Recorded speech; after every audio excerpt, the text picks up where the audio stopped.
Баян зүрх дүүргүүдээр та бүхэн бас харсан.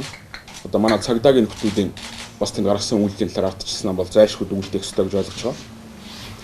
Тэнд тухайн одоо өдөр ажилласан цагдаагийн нөхдүүд нэр байгаагүй, дугаар байгаагүй. Та бүхэн бас энийг харсан бах.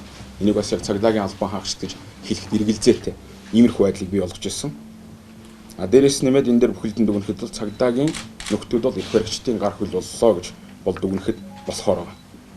Энэ бодлоо одоо холбогдуулаад одоо ардчилсан намын хуулийн одоо газраас цагдаагийн ерөнхий газрын дарга одоо инхтер улсын ерөнхий прокурор инх хамгаалсан нарт одоо тэр өнгөрсөн 5 өдөр болсон асуудлаар одоо тайлбар хийгээч гэдэг юм шаардлагыг одоо гомдлыг өнөөдөр бас хүргүүлж байгаа гэдгийг та бүхэнд хэлмээрээ.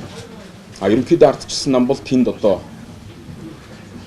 гаргасан цагдаагийн үйлдэл бол бүхэлд нь балмад үйлдэл боллоо. Ардчилсан хэм хэмжээг давсан балмад үйлдэл боллоо гэж дүгнэж байгаамаа. Бүхэлд нь зүгээр яг энэ Баян зүрх дүүргийн асуудал ингээ харахад нэг дүүргийн асуудал мэт боловч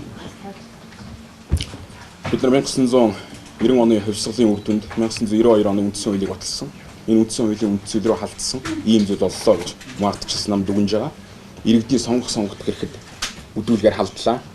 Дээрээс нь хууль дээдлэх зарчим гэж байна. Энэ зүйлийг бас уландаа гიშгэлээ. Ардчилсан нам нь 1990 оны хувьсгалыг одоо манлайлан оролцож 92 оны үндсэн хуулийг одоо батлуулсан ийм одоо хариуцлагатай улс төрийн хүчний хувьд одоо иргэдийнхаа үндсэн хуулиар баталгаажсан эрхийг одоо хамгаалах нь бол ардчилсан намын үүрэг гэж хардаг. Тэр учраас энэ Монгол Ардын намын эрх баригчдын үйлдэлийг бол ардчилсан хэм хэмжээнээс давсан хүчирхийлэл гэж ардчилсан нам дүгнэж байна.